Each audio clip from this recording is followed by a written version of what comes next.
Where are we at, Alex? I ask you this every time I do a video. We're at the darkness. We're at the darkness.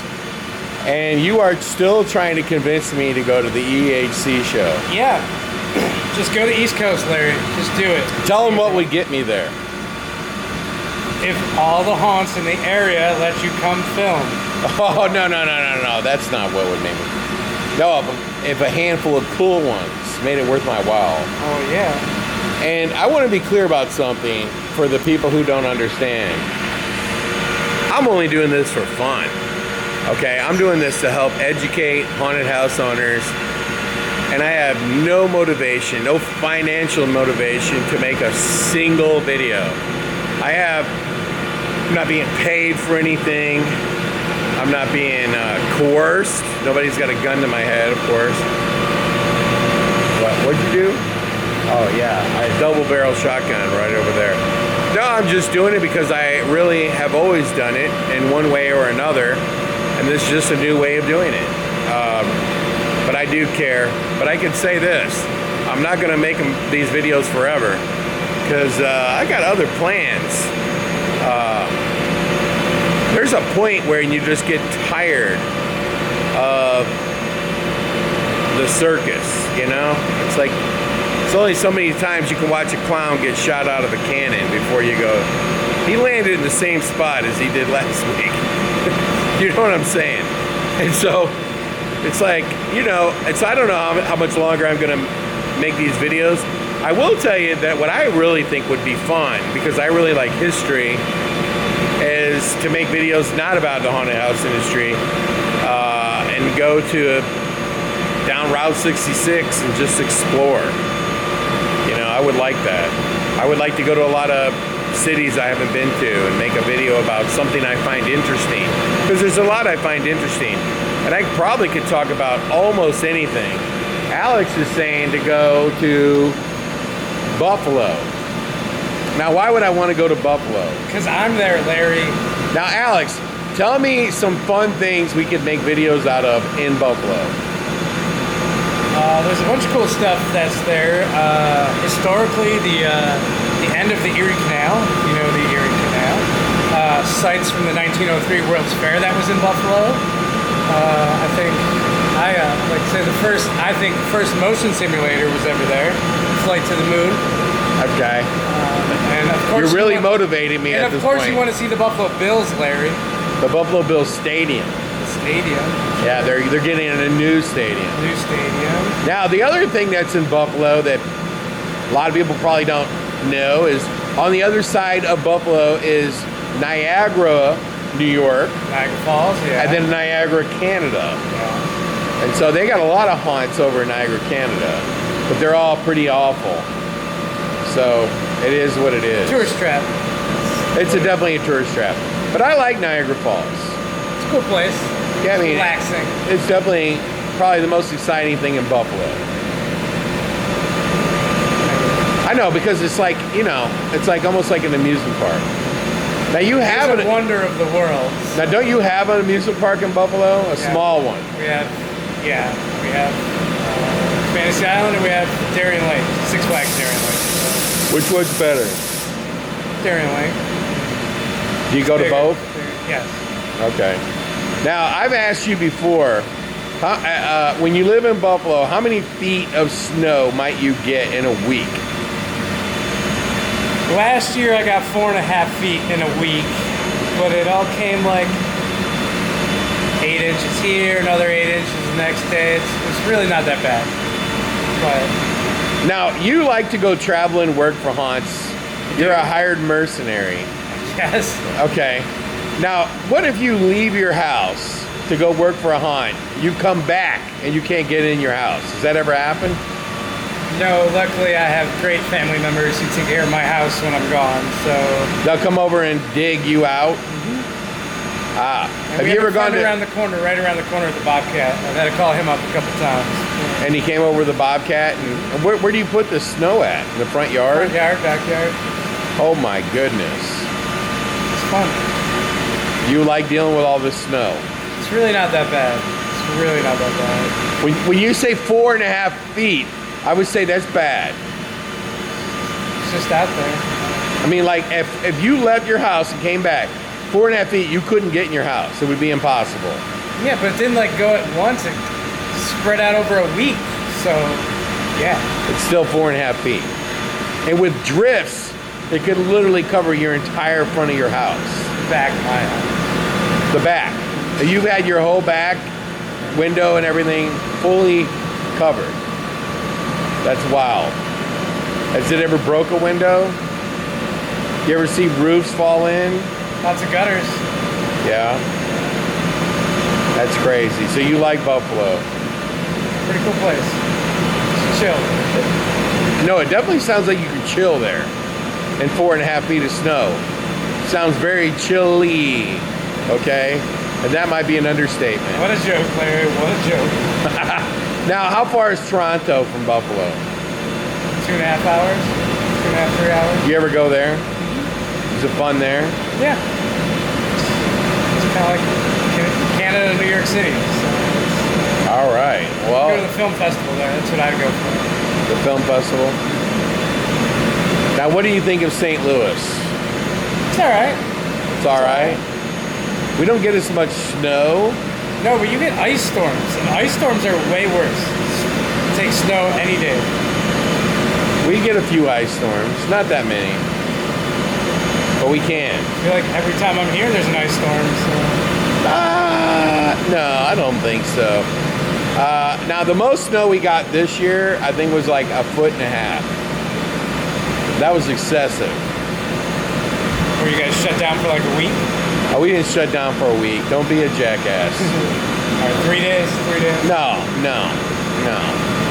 But they did shut down school. Now, I'm going to tell you, Alex, because this is true. Is global warming real? Well, obviously.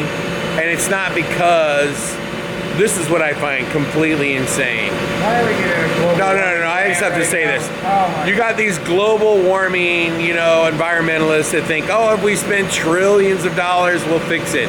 Hey, when the dinosaurs were alive, it was super hot. There was no people. Guess what? They had an ice age. There was no people.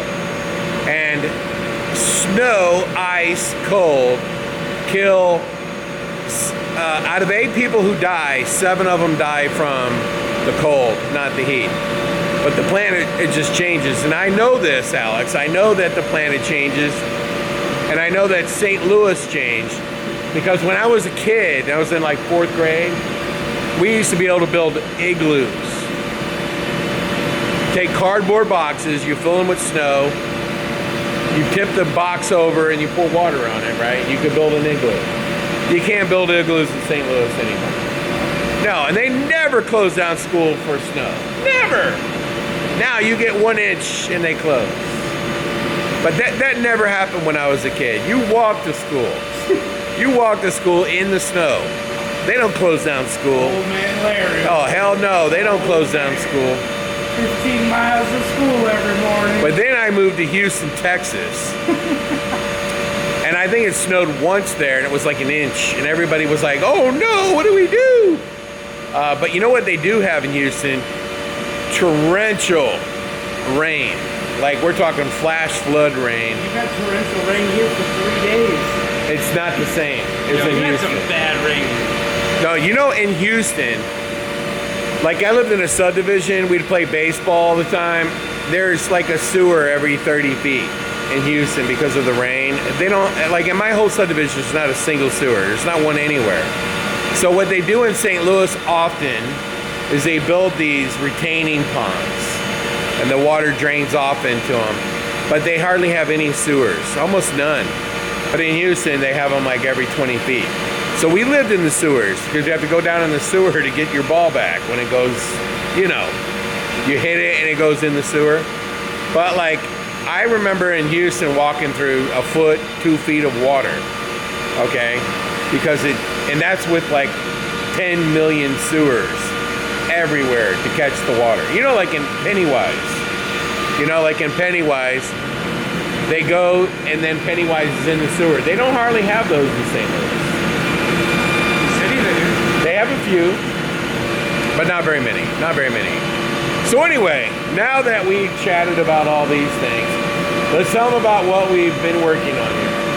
Working on the Frankenstein room. We're working on the Frankenstein, and we got big plans. We may not get to all of it, which, by the way, Progress. I think we should take an air cannon and stick it in there as well. What do you think? Maybe. Like when he goes off, there should be a bang. And we're also going to hook up what? What else are we going to hook up that we haven't hooked up yet? Poseidon, some fog in there. We want to walk through a fog curtain. And we got the Poseidon down. And I don't know if you can see it. It's directly ahead. It's directly ahead. That's my head. Now, we've also been working on the secret bar. And we've got some characters programmed to go off. But can we go look at the Frankenstein? Can we set it off? Can we see what he does? It's running. Let's go look. Now, just so we're on the same page, you reprogrammed it. Yep, He's more violent. New sound for it.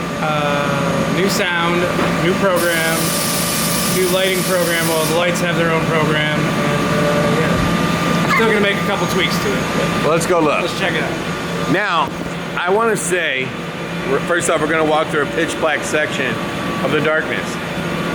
Me and Alex here were talking a little bit earlier about the Darkness Haunt Tour, about what we might do to renovate the darkness. We'll probably do one, but it will only be the darkness, that I can tell you. So it'd be the darkness, it'd be a night with actors and a behind the scenes tour, and that would be it. I'm not going to do the lamp, I'm not going to do the escape rooms, I'm not doing any of that nonsense again. It was too much work, too chaotic, and was too expensive. So let's go take a look at the Frankenstein. Now, there's a couple things I want to tell you before he sets this off. We have been trying to trim it out, and we've been trying to add more vacuum for him, and we added some more back there, and there's Frankenstein right there. And we've been trying to add a ceiling, okay? And we're going to add some shredding here, okay? And then we made it so that you can't see it because I didn't bring a light. But this is now a scare box here where the actor can go back and forth. Here, he's got a light, he's shining on there.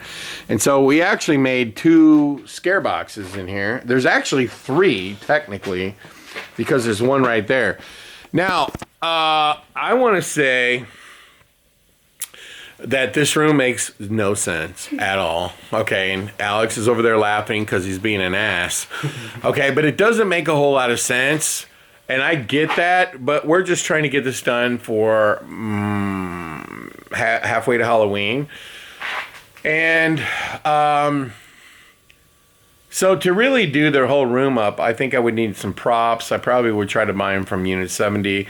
I'd like to get a hunchback, you know, like an Igor, maybe a Bride of Frankenstein, some electrical panels, and just try to do the whole room and actually do the ceiling way better than a bunch of twigs up in the ceiling. But this is temporary. But one of the things you can see, the Frankenstein is much, much higher. Can we use your light so we can see the stand we put on him? So let's look at the stand. Okay, now you can see that he's elevated off the ground. Okay, and we put a 12-inch pitch on it, which I think was a mistake. I think it probably should have been 6 inches. And I also think we should have made it taller. Like, 6 inches taller. I think it was a 6-inch pitch. It would fill in the space a little bit more. If it was a 6-inch? Okay. I think it's fine. Now, It looks cool. and then we've got these lights like all over the place. And we talked about like maybe a better way to program them. And so that's a possibility. And now, down the road, where are we talking about the fog shooting down? It's going to come down right here. Through this. And so you'll walk through a wall of fog. Yes, right here. Okay. Now, let's just start the whole thing off here. Alex, go ahead and trigger this thing.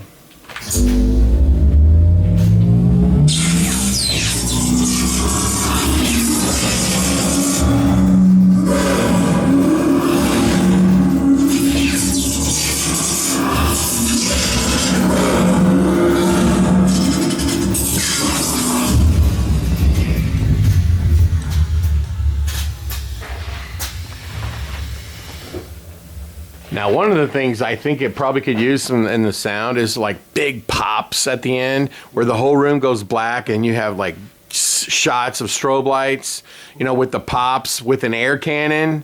Okay, I definitely think we should add an air cannon. Now, those things work, but they're not plugged in. We're going to get them plugged in. Now, see, this is where it gets really goofy because you've got this like Egyptian cobra here, and you also have this Egyptian pillar over here. So it's not going to stay. If I did a haunt tour for Transworld, it would not stay. It would be removed and something would take its place. Now, the other thing you're going to see too is you're going to see all this dental molding that I had put on.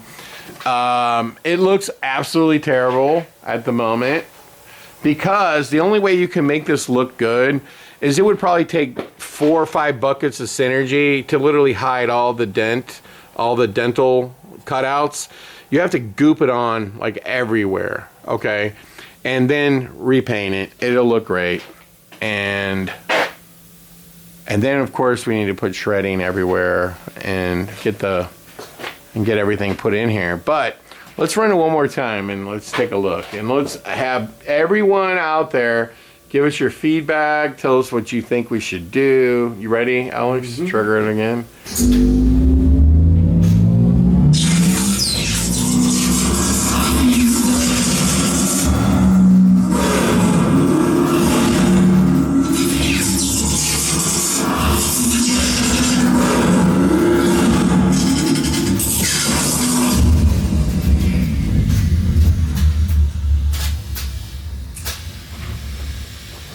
He definitely could be raised up 6 inches. Maybe a foot. Oh, easily a foot. Huh. So what do you think? I think he's pretty cool. He's definitely cooler than sitting on the ground. Definitely. But I mean, he was pretty impressive at Transworld for everyone to see, but now he's super impressive. Yes, I agree. All right. So what needs to be done? Obviously, we're doing a lot more painting work in here. That's number one. Okay. We're going to be putting shredding in here, a fog machine in here. We're probably going to add an air cannon. And then, you know, ultimately, I would like to take out this wall and this whole section here. And then, of course, get rid of this. Okay. But for now, we'll put shredding in front of it to hide it. Okay. That's what we'll do for now. Okay. That's called Haunting 101. Okay. And what that means is, oh, look, he just activated again. We're trying to, now we're also going to be adding some crates to keep you from like being able to walk into the Frankenstein. So I love crates as like a guide. But this is like the last thing that we're going to be doing at the Darkness, because we're going to be shifting over to Creepy World going forward. So Creepy World's going to be the focus going forward. And then of course our bar. We're going to do our bar. So anyway, in today's video, we're going to talk about, and then here's Alex. Alex, you going back to work? In a second, are you on another video? No, I'm still making the same one. Oh. I'm twirling around and following Alex. Now, I'm going to tell everybody out there something. Because the EHC show's coming up, and there's going to be a lot of haunt tours on that. What haunts are getting toured? Field of Screams? Field of Screams, Hershey Park. Hershey Park. Brighton Asylum. Brighton Asylum. Now, is Hershey Park showing their haunts? Some of the haunts and some of the other stuff. Fright Factory, I believe. What day is Hershey Park? Friday. There you go. So, at any rate, now Alex, are you going to all of the tours? I'll be on Friday's tour, and I'll go to the party on Saturday. So, find me there. He's going to be at the EHC show. Anyway, what I was going to say was these people who produce these events, and I've been on many of them, not necessarily for haunted houses, but for other industries. Like last year, I went on a bus tour of farms, and these people don't make money. They just do it for the love of their industry, to try to help educate. And if they make a couple bucks, they make a couple bucks. I mean, it's not earth-shattering. Okay, I can tell you, like especially like with Field of Screams, and I think some people thought he was going to open his hayride. I mean, when you think of Field of Screams, the first thing you think of is his hayride. But his hayride is something that can't be opened coming out of spring showers and coming out of the winter. I mean, are you nuts? That place is crazy long and big. It takes them all summer to get it up and running again. It's like, with Creepy World, it takes us towards the end of spring and the whole entire summer to get Creepy World up and running, especially if we're going to build a new haunt. So this year we're not going to build a new haunt, so it's going to be a little different for us because we're not, doing anything new. But we have lots of other stuff that we have to do. We have to put in literally $30,000-$40,000 in new electric. It's just like things that people don't understand that are huge costs, like replacing all the electric. Not all of it, but a big chunk of it. And so we're going to be doing that, and then we're going to also be replacing a big alarm system there, and that's also going to cost $10,000-$20,000. But we spent a lot of money on Creepy World last year. But in order to get a place like that open for the public, which technically, even though you're in the industry, you're part of the, like the public, to get it up and running is very costly. And I know that Penthurst last year, they tried to get their whole outside section set up just for that one day. Of course, they lost a fortune doing that. Will they ever do it again? Probably not. They probably learned their lesson. And in the future, they probably, if they were to open again, it would be just the inside. Kind of like what Field of Screams is doing, where their controlled environments are open and their non-controlled environments are not open. And that's the big thing about a Scream Park. Now, like if you did like Netherworld, okay, they could turn that thing on in 10 seconds. The darkness can be turned on in 10 seconds. I mean, mini haunts, it's just a few switches and you're up and you're running very quickly. There goes Alex. He's putting in a subwoofer now. And so these haunt tours, whenever it comes to the exterior haunts, they're not going to realistically ever be able to put on the same show that you would get in October because of the effort that it takes. And some of these farms, whenever they set their haunts or their Halloween events up, I mean, literally, they're working all summer as well, just to set up, for that month and a half. It's very, very expensive. And this is the part that I've never been able to grasp with, I would just call them, I would say most people would say they're misinformed, okay, or not completely educated about the subject. I would just call them bozos, okay, because that's how I am. So but I'll be PC for today. They're uneducated, or their lack of information to what it takes. The people who complain about how much money you're charging for tours, it's unbelievable, because it takes an unbelievable effort to open them. Now, I will say for Legendary Haunt Tour, it takes nothing because if you agree to be on the Legendary Haunt Tour, they just leave their haunt open for an extra weekend and they sell tickets to the public as well. So it's totally different, totally different. So when you go to EHC this weekend, if you go, make sure you thank the owners for opening their haunts and thank them for the tour. Because they didn't have to do it. That's a fact. And in my last video, I talked about how haunts in other cities that are not going to get an EHC show could do the same thing. They could do it in the spring, the early summer, and they could organize tours. Absolutely. I've said before that the Haunted Attraction Association should organize tours. They should organize summer gatherings, summer get-togethers, where you focus on trying to educate haunts on safety, digital marketing, operations,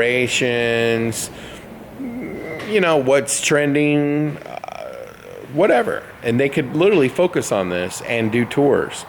All you'd have to do that is rent a hotel. Like, you have a hotel location and you rent their conference rooms. And then you could literally have these events like IAPA does. IAPA does them as well. So you absolutely could do that. I wish the association would do that because if you ask me, and I'm just trying to be honest here, okay? I'm not trying to cookie cut, the association is a waste. Like, I don't even know why they keep doing it. It's a total and utter waste of time. It's a waste of breath.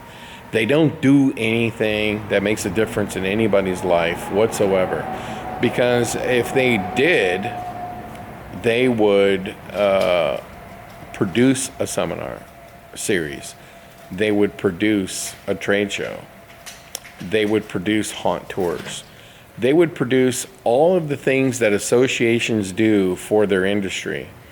For example, last year I went on a farm tour with Patty, who was trying to sell ticketing for high ticks, and we went on a farm bus tour, and they do it every year, and it's done through their NAFMA, I think it's called, their association, and then that association also produces a trade show.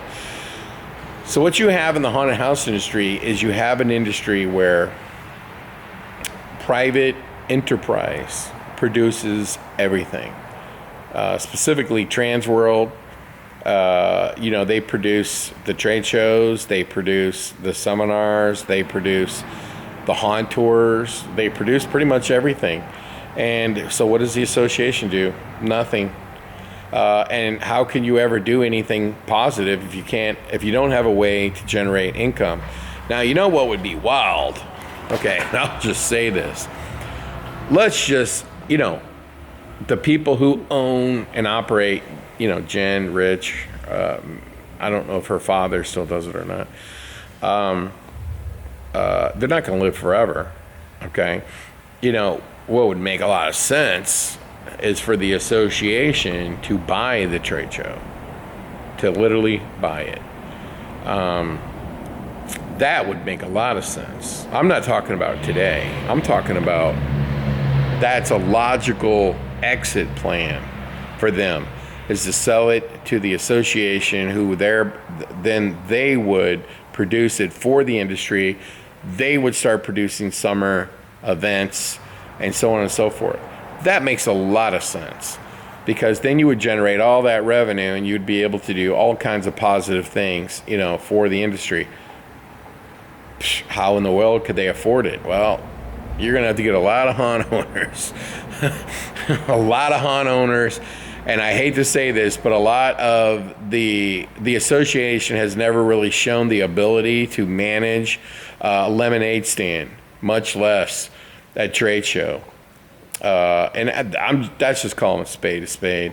And, the association has always been kind of we want to be members, and, we want to feel good about being a member of it. Well, feel good all you want, because it doesn't do anything. You can say you're a member of it, but how does it change your life? How has it changed the industry? It has not. everything that's good that's happened in this industry, when I say good, I'm talking about like that has made a positive difference in the industry, has been created by individuals. Individuals. When you think about the products, I mean, obviously individual. When you think about the trade show, education, magazines. I mean, the association couldn't even produce a magazine. Leonard produced one. I produced one. There was one called Scared Stiff and, Underground something. I can't remember. There was Fry Times. Like when you think about all the educational materials, all the how-to videos, again, made by individuals. I mean, this association has been completely and utterly worthless. The only thing, in my opinion, that they've ever done that's actually made a dent was when, and I know you're going to say because I was the president. Yes, when I was the president for 2 straight years, I organized a national PR program. I did it through the association, and we got on Good Morning America, Today Show, and everything else. And I hired a big PR firm out of New York. Why New York? Because that's where all the national publications are. They're all in New York. That's why I hired one out of New York. I found that if you hired one out of Los Angeles, they just try to get you on TV shows. Okay. So, and I'm not talking about because all the news is out of New York, whether it's Today Show, Good Morning America, you name it. They're Fox News, CNN's in Atlanta, but they're also in New York, MSNBC, New York. I mean, they're all in New York. So, and there's Alex again. But you can't just be a member of an association just to say, hey, I'm a card carrying member. That does nothing. It's absolutely worthless. So look, if you don't get a crazy person, a bull rider. I've been watching these videos on Instagram of these guys literally I've actually seen videos where they've been killed riding these bulls and getting stomped on. It's crazy. In Mexico, I mean, they put their feet in there. Somehow they're tied to the bull, and that keeps them on the bull. But when they get flung off, I mean, they literally are still connected to the bull because their feet are tied to the bull. I don't know why anyone would do this. This is insanity, okay? But if you don't get somebody who's like crazy enough to get on that bull and tie me to it, because it's a very thankless job, because whoever heads it up, they're never going to be good enough. They're always going to favor somebody, not like somebody else. It's nepotism. It's this, it's that. I mean, these are the criticisms that are always going to be hurled at the people in charge, whether they're doing a good job or a bad job. Some of it is probably warranted because they're doing a terrible job. Pat Kompolinski, if I'm saying that name right, I think he was the president. He was awful. I mean, I would give him an F-. I think he was absolutely a disaster. I think he was also an embarrassment, if you want my honest opinion. He was an embarrassment to the association. But, that's my opinion. Some other people might feel differently. And they, you get people in there that are feel-good people. They make you feel good. But you need a bull rider. You need somebody who's going to get on the bull and knows that it could mean death. Okay? They don't care, because they're going to ride that bull, and they're going to ride it to heaven or hell, depending on how they run their life. Or they're going to get off in triumph. Okay? Like, wow, can you believe he did that? And that's what you need. You need somebody who's not worried about what other people think. You're just going to make it happen. But even then, even if you got a crazy person like that to take charge, you know who a crazy person like that is? Well, I mean, obviously you're looking at one right now. Okay? A bulldozer. You need a bulldozer. Okay? But even if you were able to get that bulldozer in there, what are you going to bulldoze if you have no money? Somehow, they have to be able to get the entire haunted house industry to support them, and not to support them with like a couple $100, You need to be able to support them with several $1,000s. You've got to get the haunts, like, I'll just take Netherworld, you know. He says he does 90,000 plus people. That means they make $4 million or more dollars. You need to be able to go to haunts like that and make them pay $2,500. Whereas the haunt that does 5,000 can pay $250. But you've got to have a range, okay, of what people pay, because you've got to take in tens of thousands of dollars, you know, not hundreds of dollars, tens of thousands. And I can tell you that if I was the president of the thing, you know, our first biggest focus would be to try to convince the haunted house industry to support it. That's number one. You have an association. A lot of the members are not actually haunt owners. They're not going to be willing to put in $2,500, $3,000, $4,000.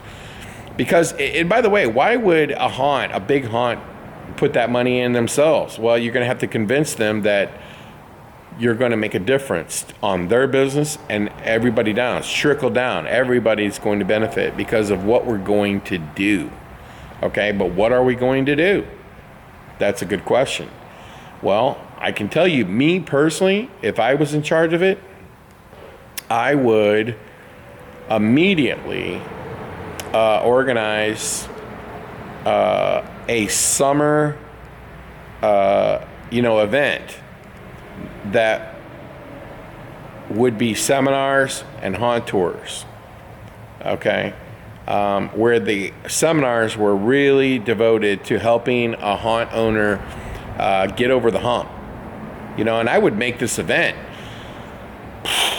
like $1,000 to go, and it could be limited to 500 people. I mean, 1,000 times 500. What is that? Is that 50,000? I think so. Am I wrong? 50,000. 1,000 times. I think it's 50,000. I gotta be sure, so I gotta get out my calculator because I think it's 50,000. But see, that's the other problem, and I'm just gonna call it a spade here. A spade is spade. People are afraid to charge too much. See, me, I would not be afraid to charge too much, because if I could do one of these summer events and I could go to a really cool city. So if we did 500 people times $1,000, oh, that's 500,000. I knew it was 500,000. I know you're gonna say that, but when I said 50,000, I'm like, wait a minute, that can't be right. So that's 500,000. So if you got, just saying, 500 people to show up at, say, $980 a person or something like this, and that included a whole bunch of seminars. It included dinner and lunch, bus tours to haunts, and a lot of education. I think you could get 500 people at $1,000 a person. Now you're talking about raising $500,000 for the association. What could you do with $500,000? Well, I can tell you could do a whole lot more with $500,000 than you can with what they're bringing in. And I don't know what they're bringing in, but my guess would be 25, 30, 40 grand or something. And I would produce one event that would make $500,000. And you probably would say to yourself, are you kidding me? You're not going to get haunt. I mean, yeah, I would. Yeah, I would.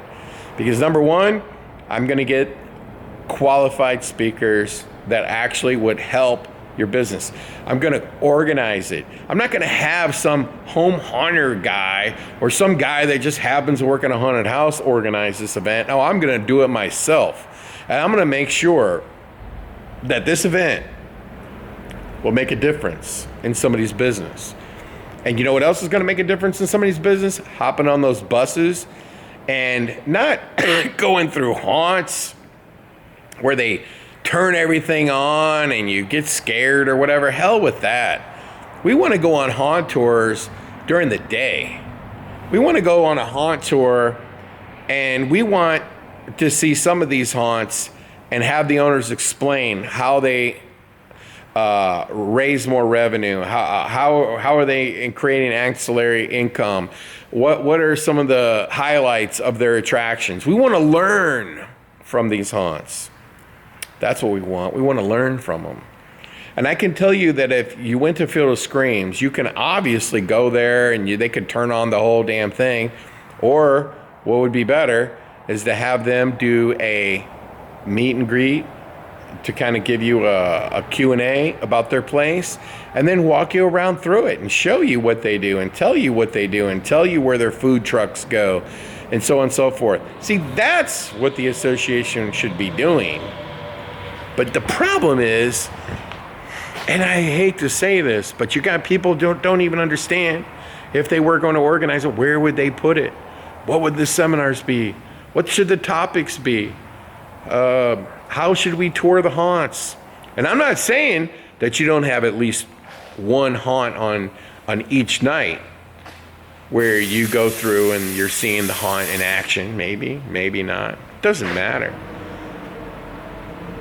But yes, I do think 500 people would pay $1,000 a piece. 100% think they would.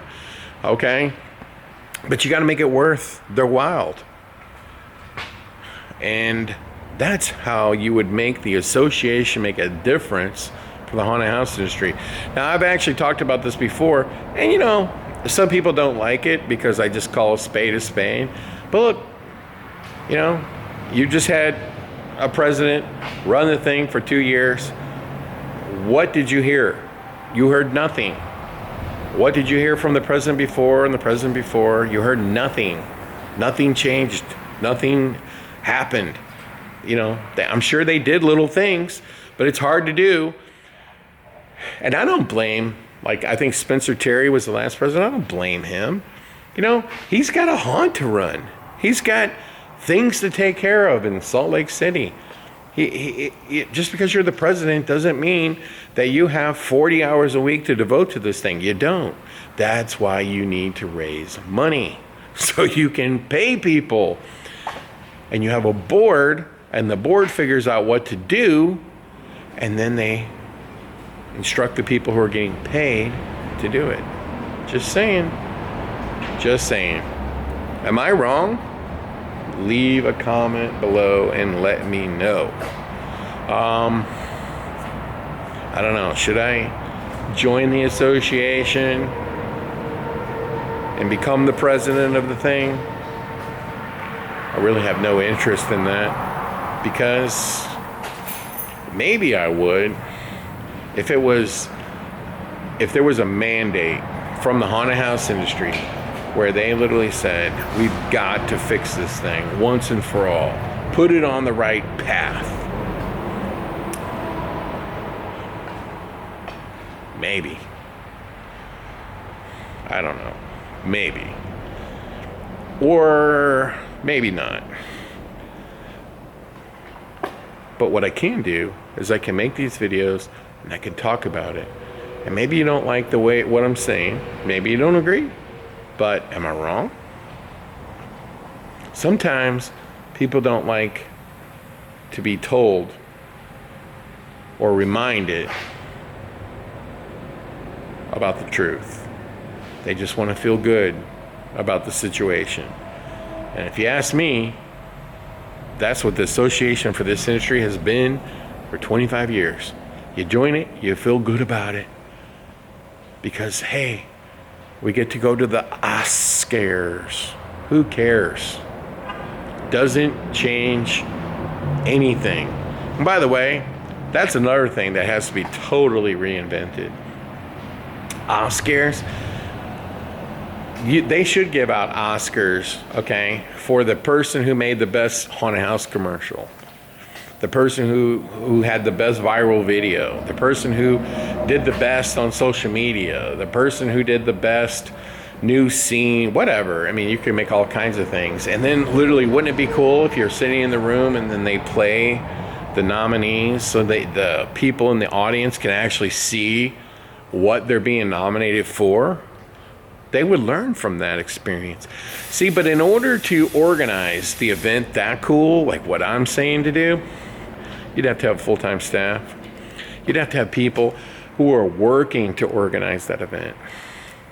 You can't, and by the way, again, I'm not picking on like a Spencer Terry because he was the president. Again, he's got his own stuff to take care of. He's got his own business, just like I do. Because if I was the president, I'm not going to sit there and edit all these videos together and make sure the video presentation is there and everything is done and all the lights are. And no, of course not. I'm going to be in the meetings, making sure that we're on the same page. But I'm not going to do all that work. And I wouldn't expect anybody on the board to do that work. Why would they? They're coming to Trans World to enjoy the show just like you are. As an example, there needs to be paid staff members that do this. And you've got to raise the money. There's only one way to do it, and that's where the association would start organizing their own events.